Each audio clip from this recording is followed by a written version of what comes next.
Arabia today spells trouble and oil, and the political ambitions of Nasser, Bourguiba, Hussein, and Ibn Saud. But behind this tapestry of terror, beyond this arras of ambition, men still struggle for less public and more personal goals, such as a pretty woman. Of such a struggle is our story concerned, a story fully caparisoned with Bernou's natives, desert sheiks, and captive damsels. Listen then as Frank Lovejoy stars in Affair at Aden.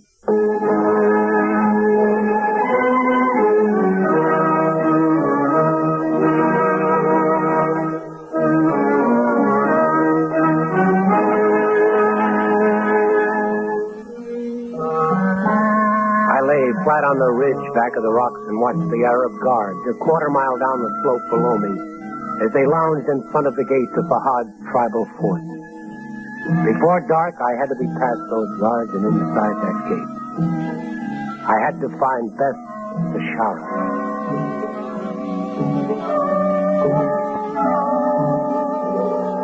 I watched the sun sink lower near the horizon now. In 20 minutes, I would try to enter the fort. The shadows would be longer then, more deceptive, and the guards might not recognize me. The Madrak, the evening breeze of Saudi Arabia, was springing up and the air was cool.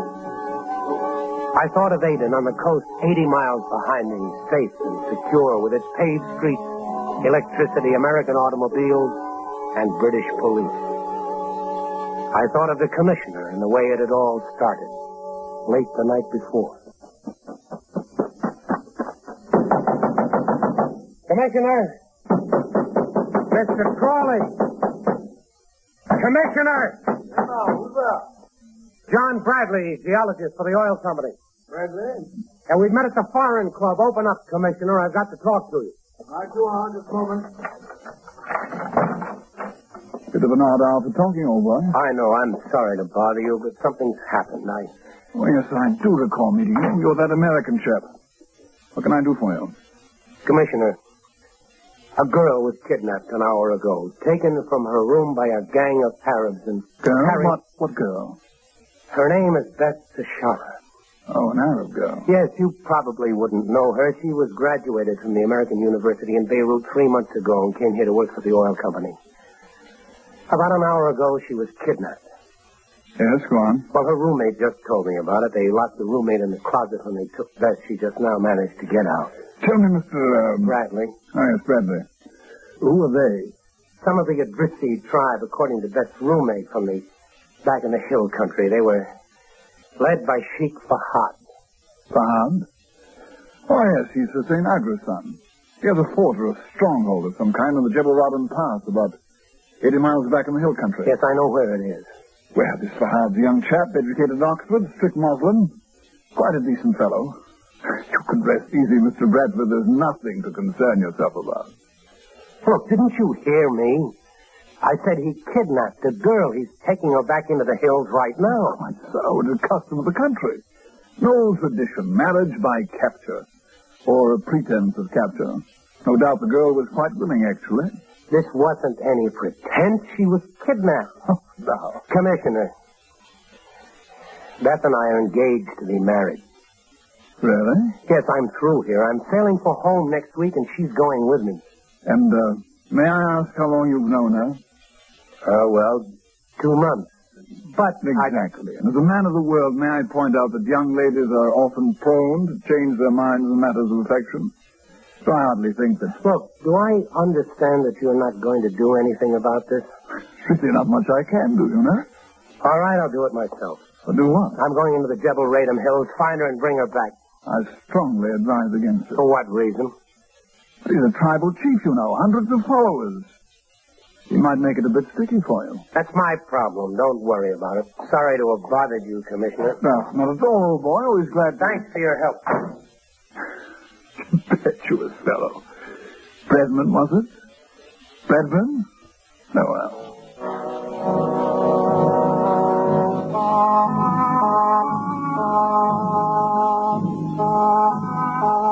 The shadows from the dying sun were growing longer now.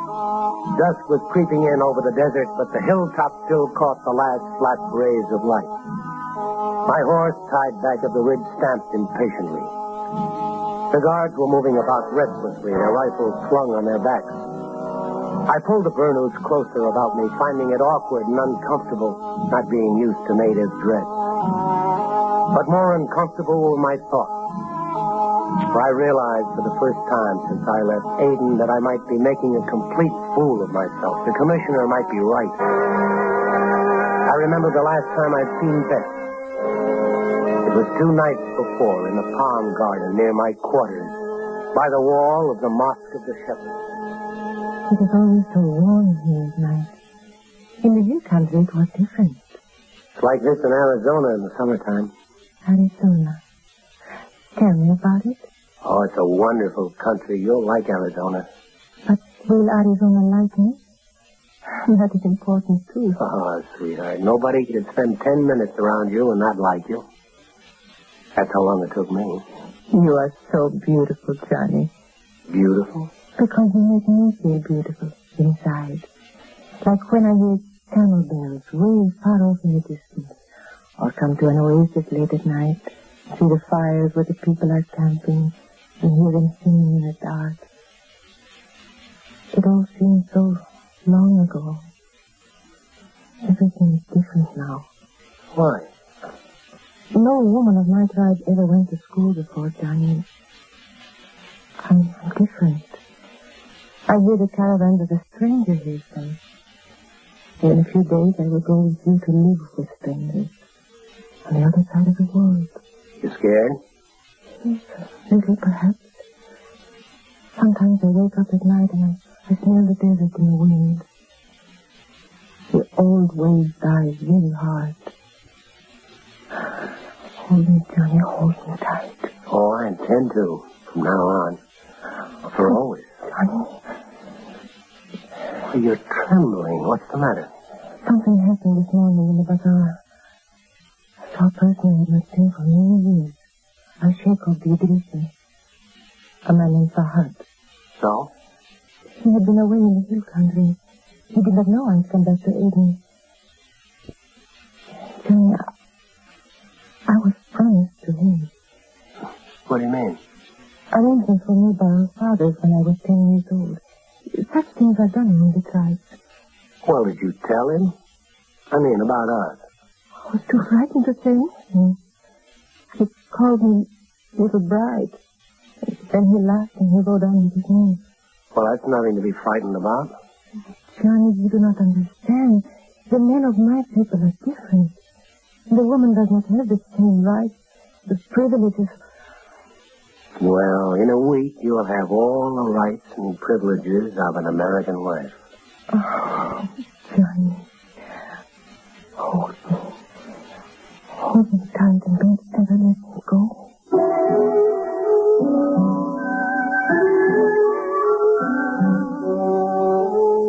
The sun was below the horizon now. The hills lay in shadow. 10 more minutes it would be dark. Fool or not, win or lose, the chips were down.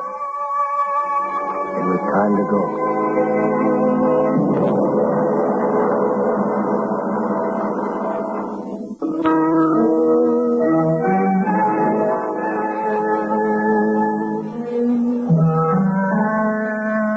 It was time to go.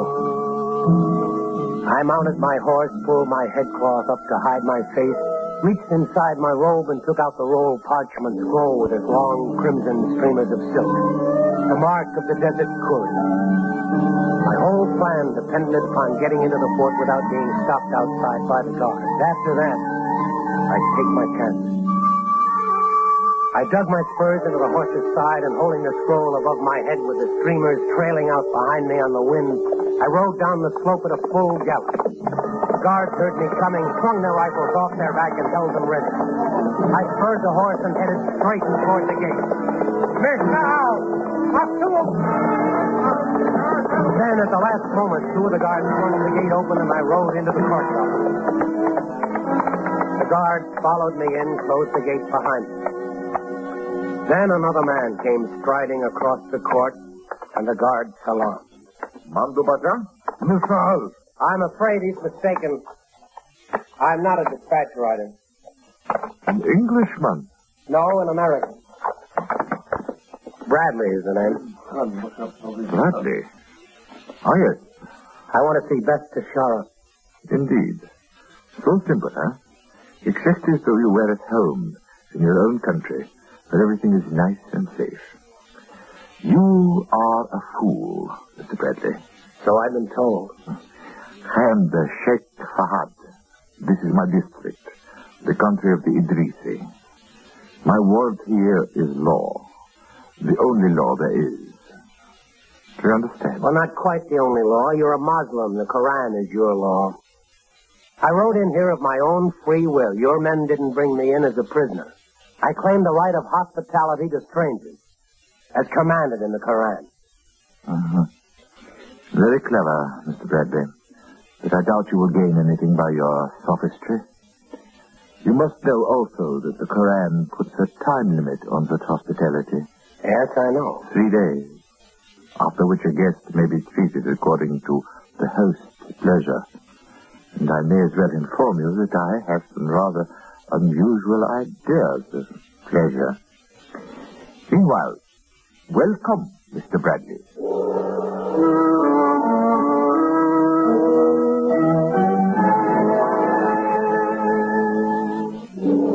The guard took me to a suite of rooms, lavishly furnished, and left me alone. I stood at the window for a long time, looking out at the desert night. The distant ridges, black and pale as silver in the moonlight. I knew Beth was somewhere in the fort, and I had to find her and talk to her. Just a minute. What do you want? I'll say you come. Come where? You come now. All right. Let's go.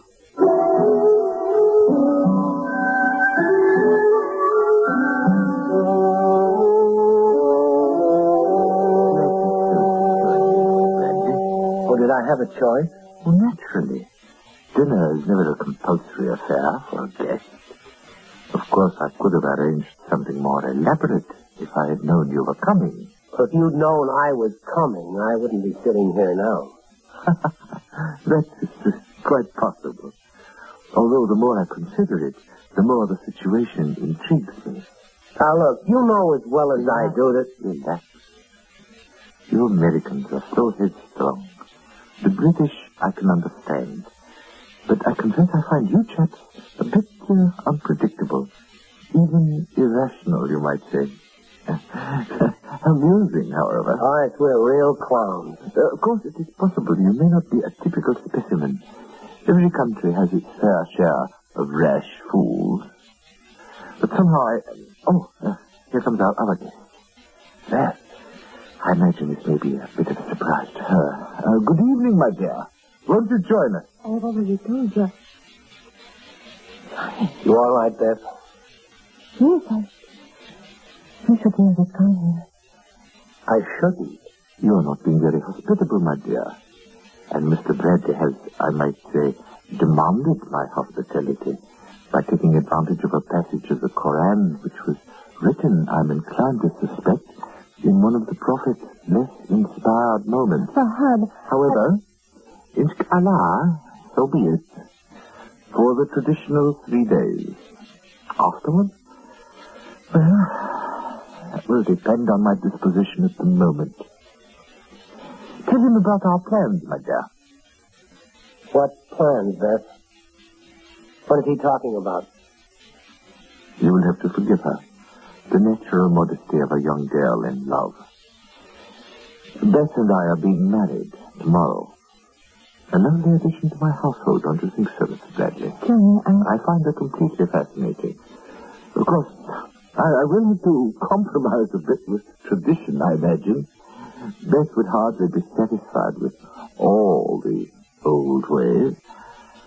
But since she, too, is willing to compromise... Well, my dear? Is it true, Beth? Well, are you going to marry him? Are you? Yes. I'm sorry, Johnny. You should not have come here. I'm going back to my quarters. can't say very well. Beth, wait. I want to talk to you. Wait, I was sorry, Johnny. There's nothing more to say. I told you. The desert ways die hard. Go back to Aden. Forget about me. Goodbye, Johnny.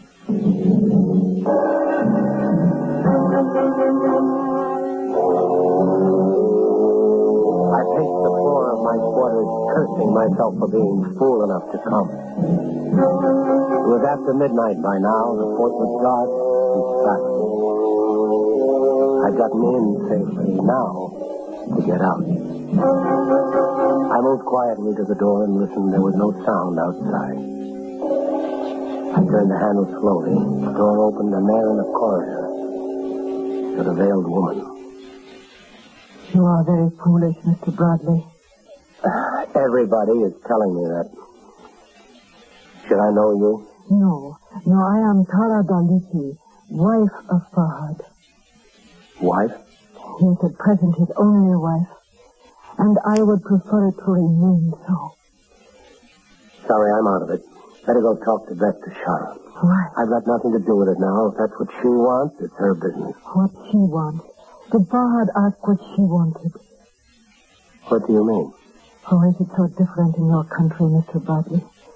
Can any woman be sure what she wants unless some man tells her and then proves it? So? If I help you escape from here tonight, will you take Beth Tashara with you and keep her with you? It might not be so easy. She may not want to go. What she wants. What do you want, Mr. Bradley? All right. You've got a deal.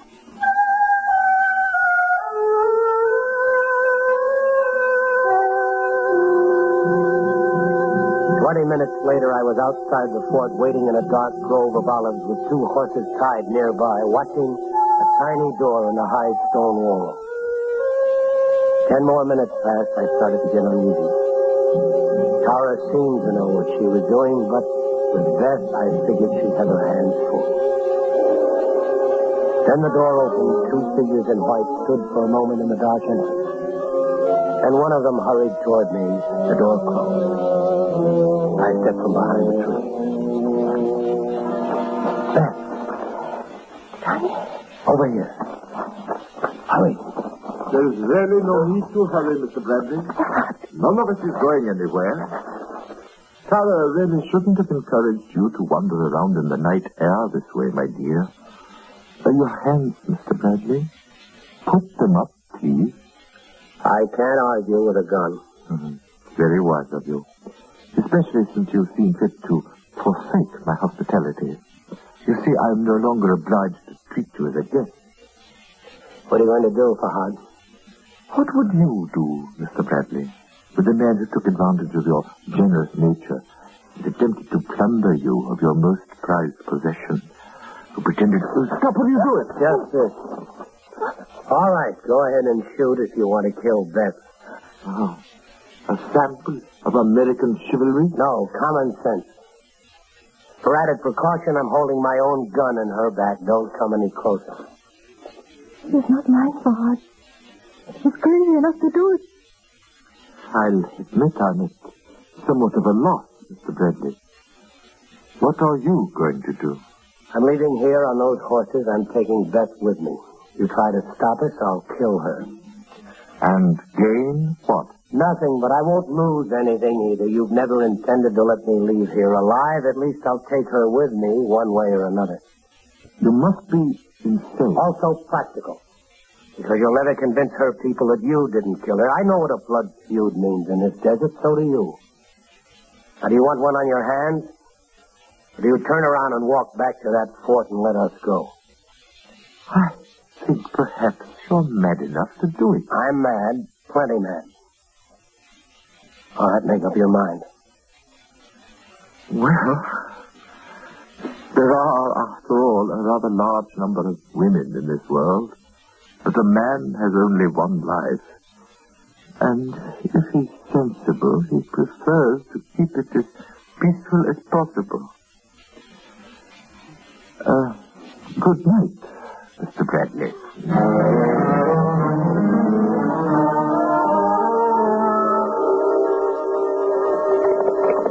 Miles away, certain finally that we weren't being followed, we pulled the horses to a stop.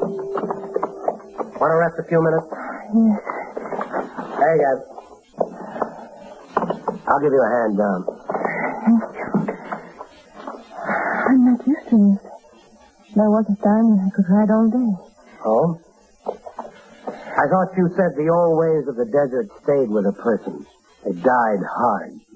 Johnny, I only said that because... Look, I didn't ask you if you wanted to go back to Aden. Nevertheless, I'm taking you there. After that, you're on your own. Oh, Johnny, you are such a fool. Well, you too, I only said what I did tonight because of you. If I had not agreed to marry him, Bogart would have had to strangle you before morning. Because of me? I love you, Johnny. So much so that I would rather you had shot me back there when you threatened to than to leave me with him. Come here, darling. Johnny. You know something, honey? I couldn't have shot you. I didn't have a gun.